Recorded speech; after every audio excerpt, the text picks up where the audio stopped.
got one of my favorite people in the world, Dr. Josh Wagner, on today. That's him enjoying himself. He's actually on the beach right now, isn't he? Aren't you? No, I'm in New York. You know that. Oh, New York, the beach. It's the same thing, isn't it? Irons before. Yeah. You having some coffee today or no? Nah, I'm not a coffee drinker. You don't need it. That's right. You're so filled with energy anyway, so you probably have to turn it down a bit. So we're going to talk today with Dr. Dr. Josh Wagner is going to talk today. We're going to talk about communicating with your patients, and we're going to go through all the different processes and how you want to actually do it properly. Josh is really, really good at this. Really impressed with his talent here, and he's got the mindset of the future chiropractor, the next generation chiropractor is what I call him. And so, Josh, you want to tell him a little bit about your background and what you do? Yeah, sure. I'm in active practice in Manhattan. I spend a lot of time in Miami, where I cater to an online program I have for chiropractors, which is all about more effective communications styles, especially as insurance declines. Patients are coming in with a lot more experience in past chiropractors rather than years ago when you may have been you were the first chiropractor. And bringing effective and responsible communication to the profession that really leads people to you being the answer for what they're looking for rather than trying to cram education down their throat. And what I love about David is he's bringing from another aspect is technology that works, that's easy to interpret, and it both works clinically as well as patient education, and people want to talk to other people about it, like with the whole e-scan. So the point today is to go through scans and go through the methodology and show you how to more effectively interpret them and share them with patients so they understand why they're coming to you, they understand that you're on their team, and they want to tell other people about you. So your retention improves, your referrals improve, and even if you're going through this on a new patient report or recommendations, your like new patient conversions improve and just gets easier for you. That's the whole point. Cool. If you can actually control this too, Josh. If you want, you can actually go to the bottom right and you move the arrow here. You can see we can if you want to. So it's up to you. Down okay. at the bottom left, sorry. You can actually click. You see this here? You can click the arrow. There we go. Okay, perfect. Okay, so yeah, quickly, I'm going to do more of the intro, and then when we get into all the scans, David's going to start with those. But assuming that if you're on the line, you use MyoVision, or you're interested in getting one, and you should, because it's a great tool both clinically and, like I said, patients can see it visually. So we're going to go through the most important factors on how to genuinely communicate with new patients and existing ones, why MyoVision makes it so easy, and MyoVision capability you may not even be aware of at this point, even if you have it. And we're going to answer your questions if you have any. So Josh will answer all your questions. So we'll make sure we'll do it at the end. So. Sorry, David made us these slides, so I'm looking at some of them for the first time. You know what? Let's just go to the next one. Okay. First off, for those of you who are using the MyoVision, or whether it's X-ray, whether it's any type of clinical diagnostic thing you've done that has a visual component that you can share, what I consider the old model of patients' communication and education, there's two problems with, and I'm going to share both of them with you, and if you see yourself or can hear yourself doing any of this with patients, then it's more reason what I'm going to give you after will make a big difference. So the old model is we focus just on the test results, and we're catering all we're talking about into our recommendations on, let's say, if we're looking at the MyoVision scans, we're showing the bars, we're explaining sEMG, we're explaining the muscle tension and guarding, and it's all about what we know. And it's all about, and you may relate that to subluxation or curve correction. You might take it a step deeper than just what the scan is showing. That doesn't resonate with a person. You have to remember, these people are coming in off the street, most likely in pain, and they're in a vulnerable, anxious state because they've got something wrong with them that they obviously can't figure out by themselves. They're putting their trust in you to at least do the exam, and they're in an emotional state where they can't really interpret logical stuff that well. And the scans and all of your education, that's very logical. That's very the right brain. So you have to be able to cater to their mentality at the time. And it really doesn't even matter to the driver, the analytical, the expressive. It's who they are in that moment sitting in your office, which even the driver, is going to be in a vulnerable state. So the first one is just, the old model is just catering to the test results. The second one is a little bit better, but still missing the mark, and it's taking the test results and catering it to their symptoms, and stopping there. So looking at, if the bars are red in the neck and there's a lot of muscle tension and muscle guard in the neck, relating that to their neck stiffness or neck pain or decreased range of motion or radiculopathy into the right arm. Still, that's better than the first one where it's all about, what you know and about chiropractic, but you're still leaving a lot of connection on the table when you just relate it to their symptoms or their injury. And I'm just going to go back one slide, David. The 3 essentials, for you to best present your scans and your best clinical diagnostics and then recommendations to them, you've got to first own these 3 essentials when you're doing your consult with them. And that is first letting the person fully share, explain, and talk about why they're in your practice. So unlike some people you've heard where you talk about chiropractic and subluxation and you do one thing and it's your way or the highway, that worked in the past. Not so much anymore. Fully let the person speak. The first essential is being able to repeat back to them in a condensed version what they said. And the reason you're doing that is because people want to know that you actually heard them. Most people don't feel that in life, whether it's from a doctor or their spouse or their boss or their colleagues. They never feel heard. So just by taking 10 seconds, 15 seconds, and repeating back what they said and making sure you include, if they used really strong buzzwords or adjectives like excruciating, repeat those words because they use them for a reason. That's what works in their mind. That's what makes sense. Don't change that to something that's more clinical, even if it means the same thing to you. Use the same words. Next, oftentimes, females are more often new patients. They're going to tell you how this is making them feel, and I mean on an emotional level. I have people come in all the time with more significant issues like fibromyalgia, and people will just feel, they'll say devastated, or they'll say, I'm just hopeless. And you want to let them know also that you know how they feel, because that takes it to another level of connection and engagement and rapport, and they're going to feel more comfortable sharing more with you. And that's what then it takes. The third essential is really finding out why they're in for care, because it's more and it's deeper than just the symptom or just the injury.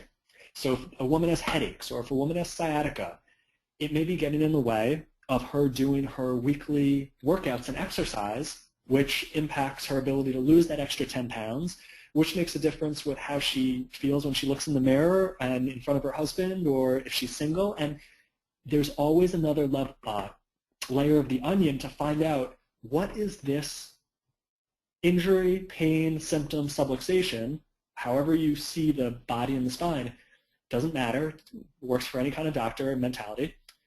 How is this really impacting their life? How is that radiculopathy? How is that those headaches? Not just that they're painful and that they're devastating to feel, but how is that getting in the way of them living their full life? And that's exactly what chiropractic is, greater expression of life. You have to cater to symptoms in a certain aspect to new patients, but what I'm getting at is really the full underlying reason why you're delivering your care, to make a dramatic difference in patients' lives. So when they come in and they're telling you about their symptoms and their injuries, you may see it from the standpoint of, okay, we have curve issues, we have subluxation, we have intersegmental dysfunction, however you qualify it, but you've got to qualify it in their mind of what's this actually causing them to miss out on in their life. And you've got to just dig deep and keep peeling back the onion layers and, well, what's this affecting? And, well, what does that affect? If the headaches keep you up at night, well, you're not getting as much sleep. Are you more tired the next morning? Well, is that affecting your work? Or is that affecting you taking care of the kids in the morning? Is that affecting your energy the next day? Is that affecting your relationship with your husband? And if you do the first two, reiterating to them what they told you with the specific words, and letting them know you know how they feel, they'll be so much more open to opening up to you and telling you what's really going on in their life.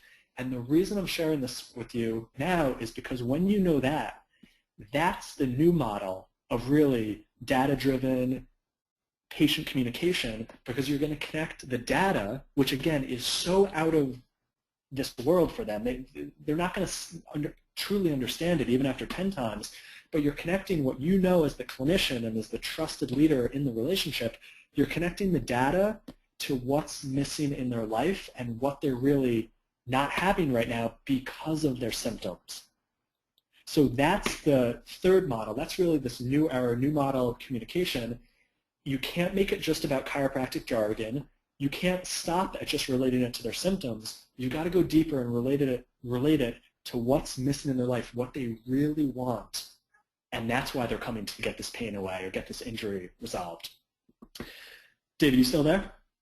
Yes, I'm still here, and I want to add to that too. That's you build a level of trust with them when you validate them that way too, which is they're no longer they do question when I can say I'm not a chiropractor, so when I go in and I have a chiropractor trying to basically not listen and just tell me about what they do and how, and we do so much of that in this profession, instead of listening to what the problem is and reiterating it back. It turns into a whole different kind of a relationship. When you validate them, it's amazing how you make a connection with them where they drop their guard and they're open to what you have to say next. You know what I'm saying, Josh, correct? Absolutely. And a reason, just like what you said, when they have their guard up, that's where the objections come in, whether it's I need to speak to my husband, I need to work it out financially, I'll come back after the holidays. That's when the objections come up. More often than not, those aren't the real reasons. It's because they don't feel that connection, that trust, that leadership, or that understanding of, wow, this doctor is going to deliver exactly what I'm looking for. So instead of saying that to you, that's very confrontational, you're the authority figure, they're going to come up with the objections, which is money, spouse, time, but those really aren't the true, 95% of the times, those aren't the true objections. But we get them all the time because we don't form that connection. So another way to wrap your head around this, let me go to the next slide. Okay, old model, connecting test results to just symptoms or subluxation. New model, the necessary step. Next, you becoming the missing link to get it back for them. What that means is, as chiropractors, oftentimes it's hard for us with new patients because we're trying to jam, an understanding or a philosophy or an education into their heads, and that's not going to happen in the first one or two visits. Think about what you understand chiropractic to be. That didn't come from your first visit in a chiropractor's office. That came from grad school, seminars, connections with colleagues, maybe your own healing journey, but it probably didn't come from your report of findings or a consult with a chiropractor. That's going to come through time. And the best way to establish that connection and allowing that relationship to take place is be in their world. And that means catering why you're providing the care rather than from your mindset. And you can treat the person with the mindset of, subluxation correction, curve correction, whatever your mentality on care is. But the way you communicate it is it's all about the end result they want. And again, not just getting the symptom away, but what they're going to get in life when the symptoms are away, when the injury is healed, when the subluxations are corrected, and you are merely the service that provides them what they really want, rather than, again, the old model is trying to get everyone to understand chiropractic, to want it for life, to want them to bring in their family before anyone's even symptomatic. That's a much tougher conversation and a much tougher sell, rather than you catering to exactly what they're looking for. Now get this, through your best clinical recommendations. So not just catering, someone comes in with a disc and they want to be healed and 100% tomorrow, that's not realistic. So I'm not saying compromise or jeopardize your care protocols, but it's all in their world, and you are the missing link between what they want rather than bringing them, trying to change their mentality into becoming a full-time chiropractic patient from day one, an advocate. And that's one of the biggest misunderstandings that chiropractors, are still trying to hold on to from the 80s and 90s when, for the most part in the insurance heydays, that worked to an extent because there were so many new patients coming and there was such a small barrier to care, meaning most people just had a small copay or just the copays were waived, it was easier to have that communication style and still tons of people would keep coming back. Now that's changing where more people are financially responsible for their care, and you've got to connect on a whole different level. And that's really what this new model of communication is all about.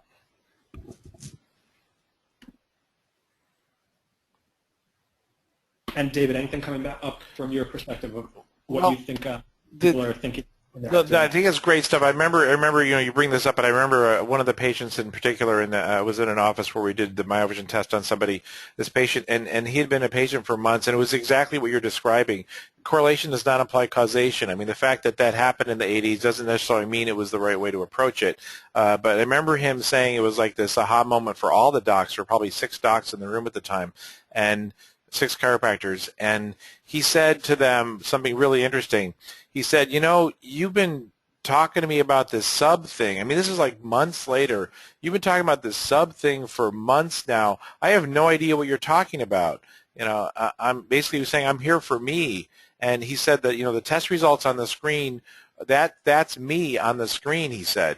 And, that's what you need to be focused on. And this was a relatively uneducated guy who was, showing them something they didn't believe. They've been like pushing this belief in chiropractic on this guy for quite a while. And the point is that wasn't how to connect with him. If they actually did what you're describing, they would have had a better connection. And the real reason he was there was insurance was covering it.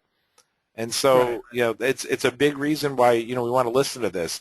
And this is going to be right into the scans and connecting the scans to that end result that they're really looking for. And can you have this communication without doing any clinical diagnostic measurements? Sure, but you're only, based on this slide, you're only going to increase your credibility and professionalism and leadership by having clinical protocols like a MyoVision and having this, and especially something that's so easy for the patient to see, and it's colorful and it's visual, and now with the e-scan technology, so easy to show other people and share, right? Unlike an X-ray or something like that. So yeah, I mean, you know the stats.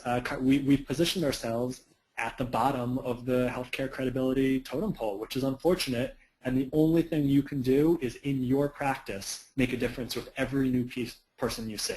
Right. You can't wait for this graph to change 5 years from now and hopefully more people come. All you have is the ability right now to connect with greater authenticity, trust, and connection with each person you see. And if you start using just pieces of what I share with you, you'll start noticing a profound difference in how people just trust you, say yes easier, and want to tell more people about you. And that's obviously going to make a big difference for your practice. The reason that this particular graph means something to me is that we've been we've had sports figures endorse us. We've had all these things that we've been doing to try to convince people to view chiropractic in a different way, and we've never exceeded that, that magic 5% of the population. We've never gone beyond that. But I look back at what B.J. Palmer did, and what did he do differently? Because he was not in this position, and the truth is that between, I think it was 1938 and 42 or something like that, chiropractic went from non-existent to being the most relied upon alternative health care providing system, and that was after he started using the thermography, the DTG device, I believe it was, or the nervoscope on everybody. And at that point, that's what changed things for. He knew back then that the data was important to people, and this trust gap is something that I feel personally is one of my goals in using technology is to bring chiropractic up way higher on here, because we don't really belong in this position. But I think the approach we've been taking hasn't been working, and they say insanity is doing the same thing over and over, expecting different results. And so, I'm talking about this in terms of Josh's viewpoint on how we should be communicating, in terms of the use of technology. I think those doing something different, changing the way we've been doing things, and stop preaching as much, and focus on the patient's needs is what will help us a lot. Absolutely. Go ahead and click that.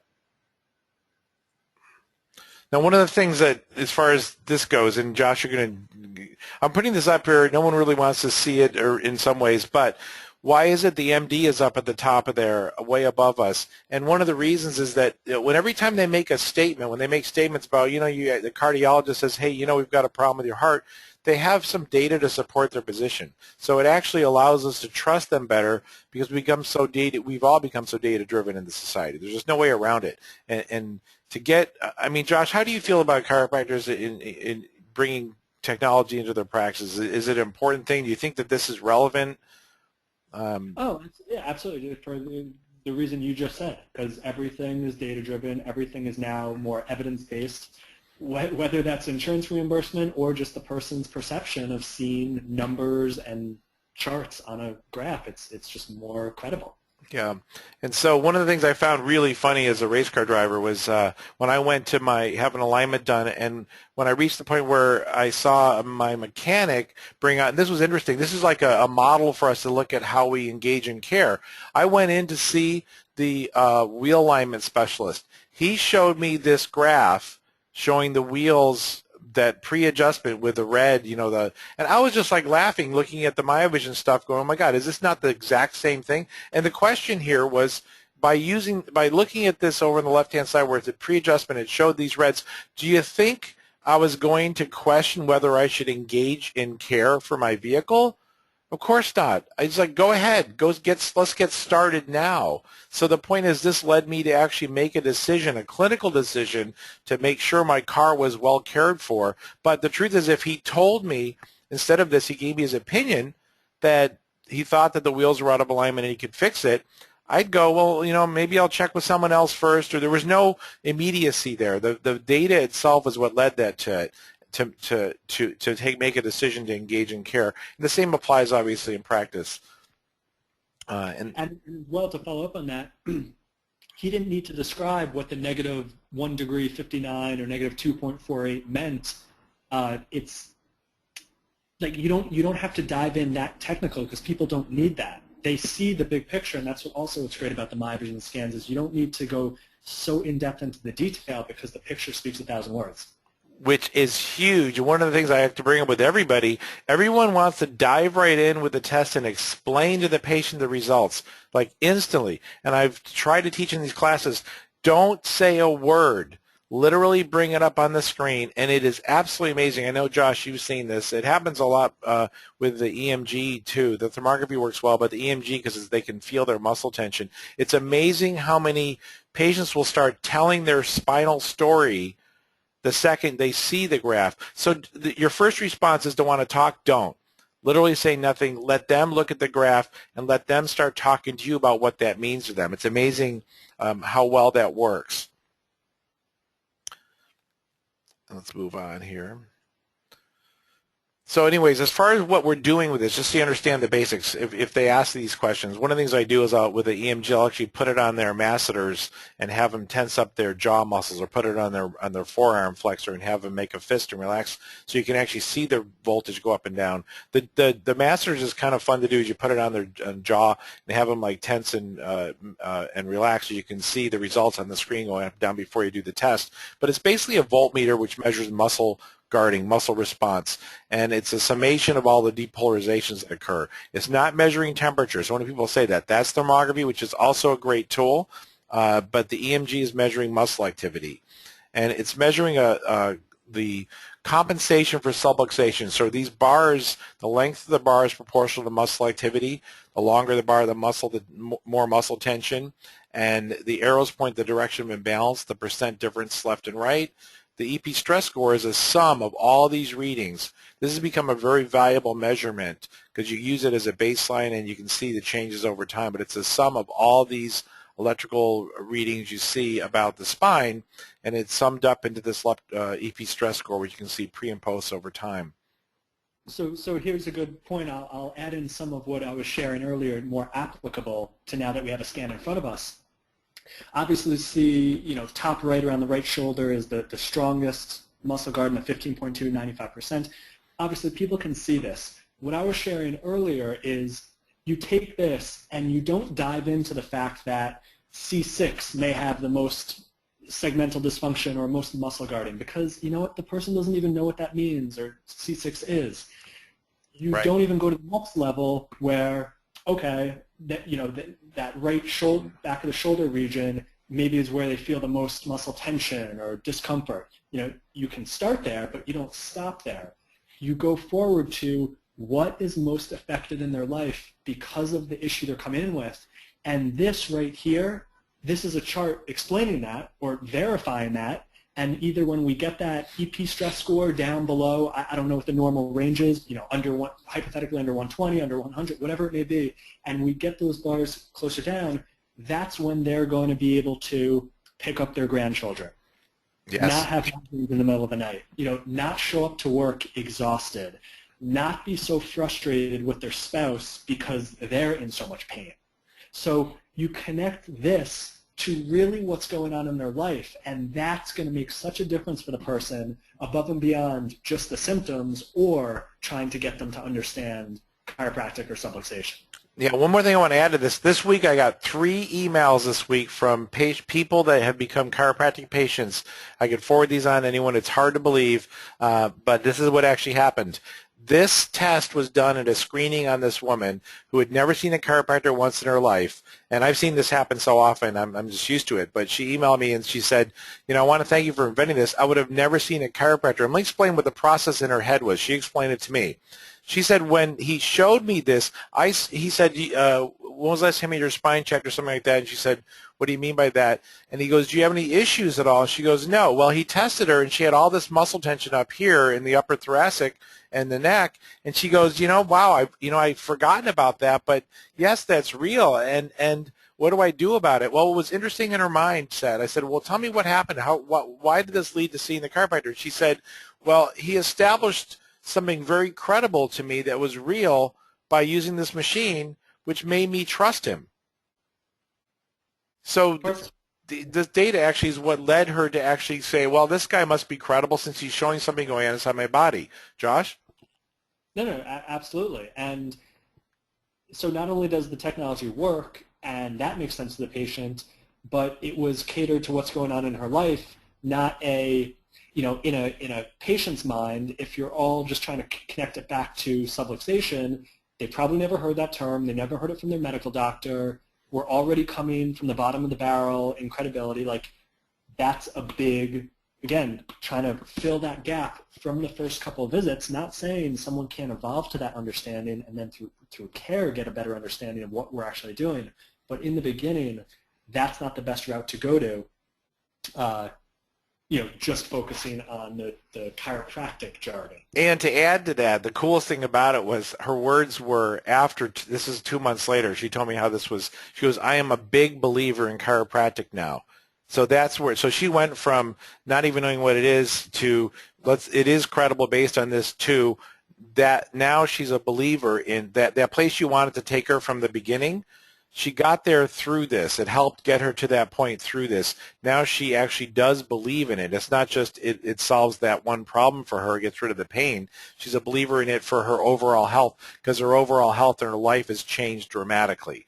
But like she said, she would have never done it without it. Good point. A lot of times in our profession, when we try to get someone to understand what we understand from the beginning, it turns them away immediately. But when we cater to taking care of what they need, it gives an opportunity to build a relationship, and then them come to our understanding takes a little longer than 1 or 2 visits. But by catering to what they can hear and what they want first, there's more of a chance they'll come to understand what we really do above and beyond that, rather than trying to get them within the first, the first date for marriage. Right. It shows that we're actually afraid. It's a fear-based approach, and that's not the best way to approach these things, because they sense that fear. So what I want you to think of this as is being a blood pressure cuff for spinal health. They're used to going in to see their doctor, and then they get a blood pressure measurement, and they track that blood pressure over time. You want to use the technology the same way. It's tracking their lives are not static. Everybody thinks the only thing they get is adjusted, but the truth is there's things that happen in their lives, just like they may have really stressful events, their blood pressure goes up. So what's cool about this is a way to track their their progress over time and see what's going on right now in their lives. So when you do the test, be aware of the fact that it is like that. It is like a blood pressure cuff. So just to explain the EP stress score again, which you just so you understand this, we're looking at a sum of all the activity. This shows a pre and post adjustment test. The reading dropped from 253 to 108. So be aware of the fact that that reading, the single number, has been extremely valuable in tracking progress. Where it came from was a VA hospital study using the MyoVision, where they showed that non-responders and responders, that the actual EP stress score correlated with 0.99 with the VAS score. So if they reported significant change in their pain levels and their condition, their sense of well-being, there was a significant reduction in their EP stress score, 542 to 180. If they showed they didn't respond to care over time, readings did not drop significantly. So that's where this came from. Solid research study, which is really helpful in terms of establishing its credibility for you and understanding it. So again, pointing out this, one of the two things I want to point out here really quickly, is that when you're looking at these bars, that the two readings that you must be aware of is the highest readings are the bad ones and the lowest readings. And the reason is the yellow is where that's chronic fatigue. When the muscles will shut down, if you have readings where they're higher up here and they're low down here like this, these really super low readings, that's the muscle which bulks up and shortens, and fatigue state is actually where the muscle electrically stops firing, but is actually in a state where it shortens up, bulks up, and ends up providing that guarding state, that splinting, without firing electrically. The acute is where the readings are firing and they're like red. So these two both are very important, just so you're aware of that. And so, and then as far as the ideal goes, this is just giving an idea what the idea. We don't use the word normal for a reason. It has to do with research studies, but the point is that we're trying to get a balanced firing of muscle activity about the spine. That's what this is about. So you can see that the muscles are actually firing as a result of subluxation. We're going to go over some examples of this, of some of these tests, and explain, well, how is this bouncing around like this? It's very interesting. So the key is interpretation is really simple. The high readings and low readings are what's important. The EP stress score, it's best to use it as a baseline measure when they first come in and see changes over time. So that's how we actually use this. And we'll answer any questions you have later on about this. But let's go. And the other thing that's really changed a lot, people would always question the reproducibility of static sEMG, and that was true in the 90s. There were issues with other instruments out there. One of the things the EP stress score has done for reproducibility is establish that, because we do the test standing, what will happen is, if they sway, this is an example over here where on one test the readings are higher on the left in the low back and they're higher on the right on the second test, which was done literally 10 minutes, I think 5 or 10 minutes apart. And you can see that the overall pattern looks similar, except for people are saying, well, look at it, it's firing more on one side than the other. What the EP stress score does is you can see the difference here is 244 and 254. That's 254 millionths of a volt. So these are off by 10 millionths of a volt, that's all, which is statistically irrelevant. The point is that when you're doing a standing test, which is clinically more valid because you're doing a standing, which is a stress test, you're going to see some sway left to right. Well, what eliminated the importance of that sway is when you sum all the readings, because if they fired more on the left side in this test, they'd fire more to the right side in this test, but the sum stayed almost the same. So that's what's really important to recognize about how the EP stress score can help overall with reproducibility.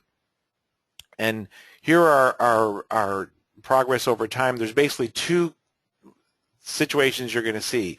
One is the patient comes in acute, and you'll see readings with the EP stress score. They'll start, this one's 375. The readings start here, and you'll see over time they drop way down, 169.88. That's when they come in acute. If they come in and they've been in a chronic fatigue state, the readings will start at a lower level. They're going to increase after the first adjustment and then drop down again over time. So be aware of that. These are only the two things you're going to see. Two conditions you're going to see are the acute coming in to see you and the chronic coming in to see you. And that's why don't be surprised when there's an increase after you start adjusting them, because they're going to start firing more normally. Those muscles have been shut down because they're fatigued and they're not electrically active anymore. So, and these are some common problems. So Josh, now as far as when you do in your practice, when you're actually explaining this to patients, let's go through an example. Like what kind of things do you actually say to them when they, or what do they say to you? Tell me what happens when you're seeing your patients. Well, similar to what I was explaining before about how, they see the first, they can tell obviously a long red bar is not good, even if they have no idea what it means. Mm-hmm. So just like you said, I let them look at it, and I go into it as explaining these areas are where, semi-clinical, semi-anatomical, Mm-hmm. where the muscle-ardent dysfunction is taking place, which is exactly what I'm looking for, and that's catering to XYZ symptoms, but then that's not where I stop, and that's where most chiropractors stop. And then that's why, Mary, you can't play tennis now, which is causing you to not be able to do your Sunday activity or whatever it is. It's just going deeper and using these results as so they're attributing what's not happening in their life, what's missing in their life, what's really those end results, and now it's as if this chart is a representation of that. So Cool. since this is how we assess care going forward, this is going to be when this starts changing, that's going to start changing. Got it. Now, what happens over time when you see the patient over? Let's say you test them again 6 weeks later, whatever it is. How does it help them as far as keeping them engaged in care? Do you see it working that way, or how do you use it as far as over time with patients? Without a doubt, it helps because people are really interested. Oh, I want to see what my neck looks like. I want to see what my spine looks like. Uh-huh. And does it something that you actually have found that you want to use? Is it you ever run into problems with it where they look worse or after you've started adjusting them? Is that something that becomes an issue for you or no? That can happen, obviously, and a lot of that can be catered to. And you can do the proverbial chiropractic. Things are shifting, muscles are pulling in different ways now. There's many different ways to look at it. But oftentimes it could be a way to address what they're doing outside of the practice that may be interfering, whether it's their computer posture, their sleep posture, their texting posture, their whatever it may be. That's a great way to bring up all the stuff that they're doing outside of practice, which is most likely the reason, however they're living their life, that brought you into their practice, as to what needs to be addressed. Right, and it helps. Yeah. Sorry. No, like now there's proof. Yeah. People aren't going to tell you their bad habits, but this shows it. Well, and it helps to remember, this is great for the chiropractor to remember this too, is that we, like I said, we run into the situation where we feel like if they're a steady state and the only thing they do is that we adjust them, they go home, they go into a coma state until we see them again. They live active lives. They do all kinds of things. And it does really help. It's amazing to see how many patients I've seen that have been helped when the chiropractor said, wow, you do look bad. What happened? What have you been doing? And that whole thing of the ergonomics of their keyboard or where they have their monitor at work, to bring that into the conversation helps them, and they see you as, you're the one that facilitated that change, and they value that tremendously. I've heard that from so many chiropractors. So it is important to not always tie this directly to what you as a chiropractor do, but also go back to what they're doing in their lives. Absolutely. And so this is just an example of a scoliosis. Very common. You see very clearly the muscles will fire on the left and right sides here and try to pull in the center. Very common thing to see. This was an example. It was kind of funny. You see this. This is a mother who carries the child on the left side, and you can see the muscles compensate firing here, and this is without the child in place, but they're fatigued in this position here. You can see the muscles have been shut down because they've been firing like crazy. So this is an example of a woman, and to try to explain this at first I asked, and it was an example of what you see. One of the things you're going to find too, which is really interesting, the number when you're doing the static EMG, the number of patients, when you see high readings in the upper cervical area, and this is doing these readings in the cervical spine that are high, the number that have TMJ, you ask them if they have TMJ or they grind their teeth, it's amazing the high percentage. So be aware of that. You'll be surprised how often you see this. Be aware also when you palpate and you feel what feels like muscle tension, don't be shocked when you see these low readings. I'm driving this point home because people forget about this. They think that red's all that matters. But when you actually do this test and you get readings super low, that's actually where you feel muscle tension. That is a muscle in a contracture state, a fatigue muscle. So be aware those are just as important as the high readings. And that's good to know because a lot, if you do thermography, it would be interpreted differently, whereas the less is better. So in sEMG, this is good to know for if you do both or if you're just getting into it, that you can have low readings that are actually negative. Right, exactly. It's a positive finding to have really super low readings in these kind of cases. So both of them are important, and that's one of the differences between the two tests is that.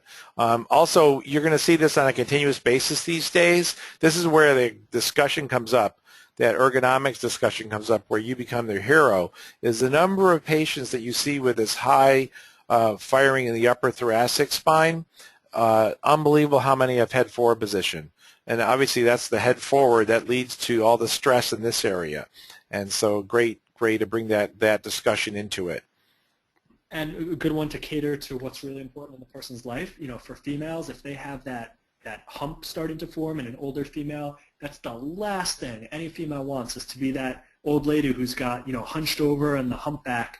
And again, she may be in pain now, but if you start talking about avoiding that happening, she's going to be listening to you. Right. This is another, we see TMJ looking like this. The key to this whole thing, and one of the reasons I want to bring this up is really important. When I first invented the E-scan, one of the things I found just absolutely surprising in beta testing was the number of patients that after we sent, because the test shows up on your phone in about 10 seconds, the number that actually said, wow, now I can show my husband why I'm still seeing my chiropractor. And where this is relevant, when you want to convert a patient from, someone may have come in, as you know, they do come in for pain. We don't want to admit it, but they do. And they were in an auto accident or something. They came in to see you, and they said, wow, I'm getting a lot out of this. My life has changed a lot. I want to continue care. Believe it or not, at home, there's people that are saying, why are you still seeing the chiropractor? And I could not believe how many people said, I'm forwarding this thing on to my husband. I'm going to forward this on to my husband, my wife, my whoever, just to show them. And the other funny byproduct was the number of times that their family members came in to get tested because they were curious about this, which I thought was really interesting. But this validation is huge. It takes a huge stress away from the patient to have something objective saying that there really is a reason why they're seeing their chiropractor. It helps you as a chiropractor because of the fact you don't have to work to prove it. Make sense, Josh? Yeah, and it's so easy to share, unlike a printout or an x-ray, having something on your smartphone that you can, again, take a picture of it, send to someone, show just a woman showing a friend at lunch. Yeah. It makes it so much easier, and that's another talking point outside of your practice, why someone will talk about you and why the other person would really understand. Right, and then they were posting them on Facebook. That was a huge thing, and everybody's got giant phones these days, but I couldn't believe how many people were putting these up on Facebook. And because it has all your information down here, it's an electronic business card that, and by the way, we figured out we're saving 300,000 sheets of paper per year with people using this instead of printing them out. And that's a lot of paper. But it is, and it's MyoVision's green. I really haven't brought that out, but the truth is it is very valuable that way too. David, I heard you plant a tree for every MyoVision that's sold. I plant a tree for every. Yeah, it's a very tiny tree, but I do. I plant a very tiny tree for every MyoVision that's sold. That's correct. So, and Josh is the one who's actually paying for them. That's the best part.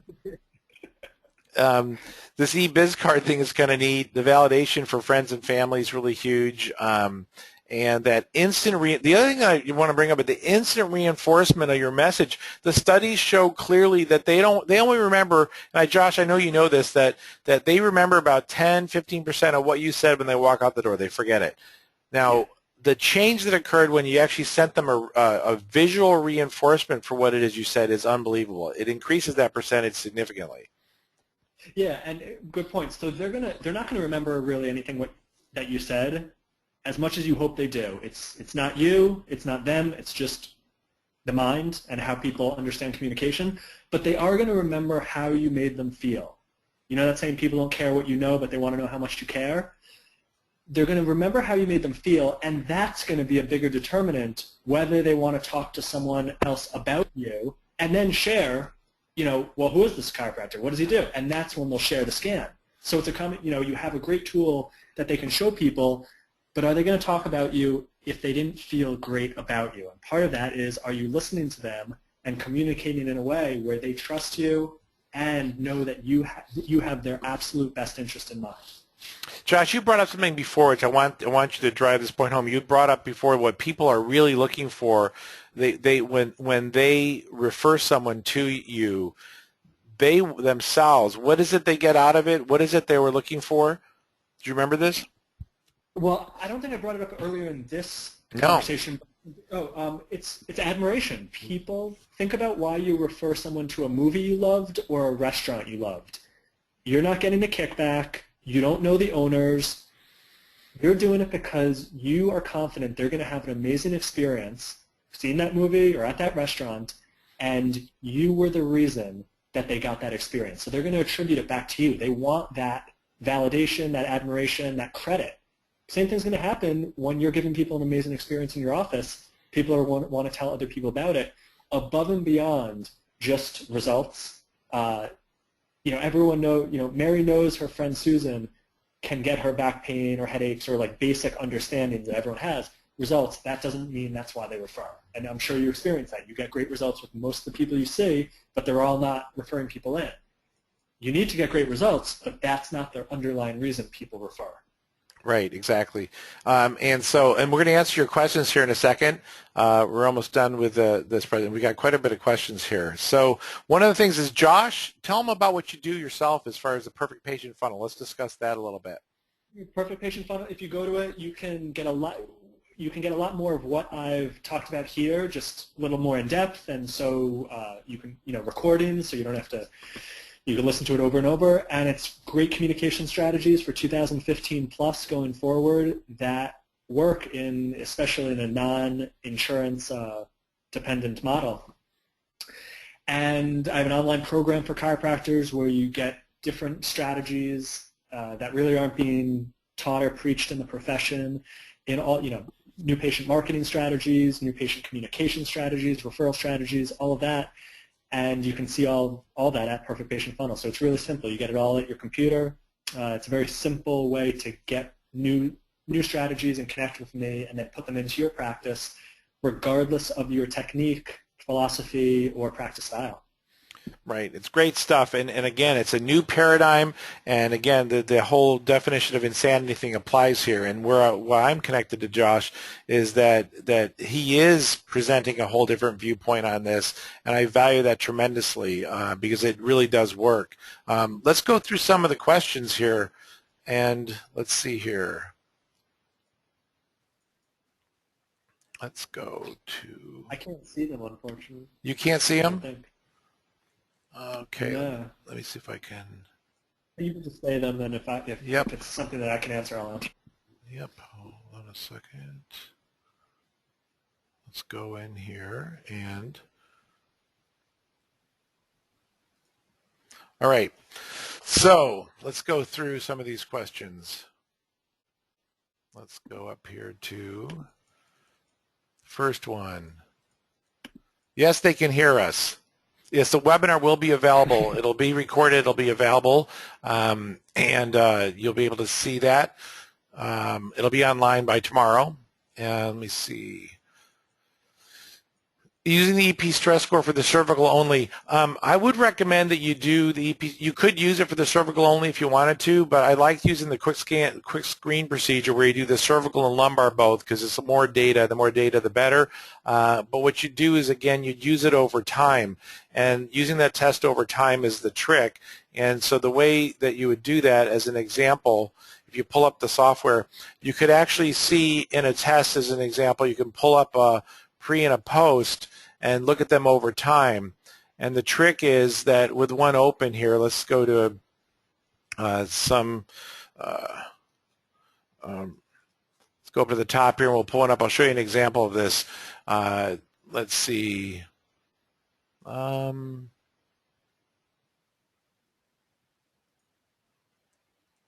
here's an example. If you click on both of them, you hold the control key, click on two, and you hit show overlay. What it does is it allows you to see the pre and post over a period of time, and it shows the EP stress score here, and the post-test is 108 below. So that's how you'd use it. The pre is the top, the post is the bottom.